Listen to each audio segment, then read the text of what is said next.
જય શ્રી કૃષ્ણ. શ્રીનાથજી ચરિત્રામૃતમાં આજે આપણે સાંભળશું શ્રી કુંભનદાસજીને ભગવદીય પુત્રની પ્રાપ્તિનો ભાગ 9 અને 10. કુંભનદાસજી, તમે અમૂલક ખજાનાના માલિક છો. અત્યારે સુઅવસરનો ધોંધ વહી રહ્યો છે, ત્યારે અમે તમને વધુ નહીં રોકીએ, પરંતુ કોક દિવસ મોકો જોઈને તમને લૂંટી લેશું આખાને આખા. આપનું દીધેલું આપ પાછું લો, એમાં મારું શું લૂંટાવાનું હતું કૃપાનાથ? તમને આ પુત્ર દ્વારા ઘણું જ સુખ પ્રાપ્ત થશે. તમારા સર્વ મનોરથ સિદ્ધ થશે. પિંડૃનો સમય પૂરો થાય એટલે ચતુર્ભુજ દાસને અમારી પાસે લઈ આવજો. જેવી આજ્ઞા કૃપાનાથ. કહેતા કુંભનદાસ શ્રી ગુસાઈજીને દંડવત કરીને પોતાને ઘેર આવી ગયા. 41મે દિવસે કુંભનદાસ શુદ્ધિ સ્નાન કરી પુત્રને પણ શુદ્ધ કરી ગોદમાં લઈને શ્રી ગુસાઈજી પાસે આવ્યા. ત્યાં શ્રી ગુસાઈજીને દંડવત પ્રણામ કરી ચતુર્ભુજ દાસનું માથું ચરણારવિંદ પર ધરી ચરણ સ્પર્શ કરાવ્યો અને નામ પમાડવાની વિનંતી કરી.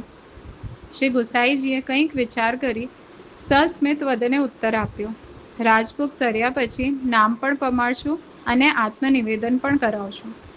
સાંભળીને ચતુર્ભુજ દાસ ખિલખિલાટ હસી પડ્યા. કુંભનદાસ પણ ઘણા પ્રસન્ન થયા. રાજભોગ સરી ગયા. કોઈ અલૌકિક ઘટના ઘડાવાની ઘડીઓ નજીક આવવા લાગી. કુંભનદાસ ચતુર્ભુજ દાસને તેડીને મંદિરમાં ઊભા રહ્યા. શ્રી ગુસાઈજીએ મંદિરના ભીતરિયા વગેરે સર્વ સેવક વર્ગને થોડી વાર માટે બહાર જતા રહેવાની આજ્ઞા કરી. કમાડ વાસી દીધા. અંદર રહેલા પિતા પુત્રના ભાગ્યના કમાડ ખુલી ગયા. શ્રી ગુસાઈજીએ શ્રી ગોવર્ધનનાથજીના સકટ વ્રજભક્તો સહિતની લીલાના દર્શન કરાવ્યા. પછી બાળક ચતુર્ભુજ દાસને અષ્ટાક્ષર મંત્રનું દાન આપ્યું. ચમત્કાર થયો. બાળક ચતુર્ભુજ દાસના કાનમાં અષ્ટાક્ષર મંત્ર જતા જ તેઓ મોટા થઈ ગયા.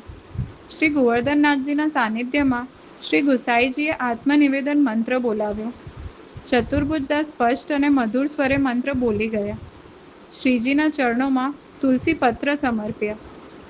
તરત ચતુર્ભુજ દાસને શ્રી ગુસાઈજીનું સ્વરૂપ પ્રધારયુડ થયું અને એ જ ક્ષણે સારંગ રાગમાં એક પદ ગાયું.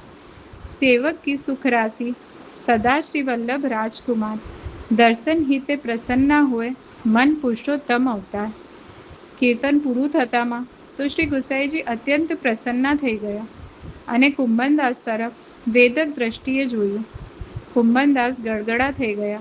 કૃપાનાથ, જેવો મનોરથ સેવ્યો હતો એવો જ સંગ પ્રાપ્ત થયો છે. આપ જેવા સમર્થ ગુરુ જેને મળે એને બધું જ ફળ મળી ચૂક્યું એમ સમજવું, કારણ કે આપ સ્વયં ફળરૂપ છો, એમાં કોઈ સંદેહ નથી. ધન્ય ઘડી આજની, ધન્ય ભાગ અમારું. કુંભનદાસનો સ્વર રૂંધાવા લાગ્યો. શ્રી ગુસાઈજીએ રસાવેશિત ચતુર્ભુજ દાસને સંબોધ્યો, હવે કમાડ ખોલશું આપણે. તરત ચતુર્ભુજ દાસ ફરીથી નાના 41 દિવસના અબૂત બાળક બની ગયા. શ્રી ગુસાઈજીએ સ્વહસ્તે પિતા પુત્રને મહાપ્રસાદની પાતળ ધરી. મહાપ્રસાદ લઈ કુંભનદાસ ઘરે આવ્યા.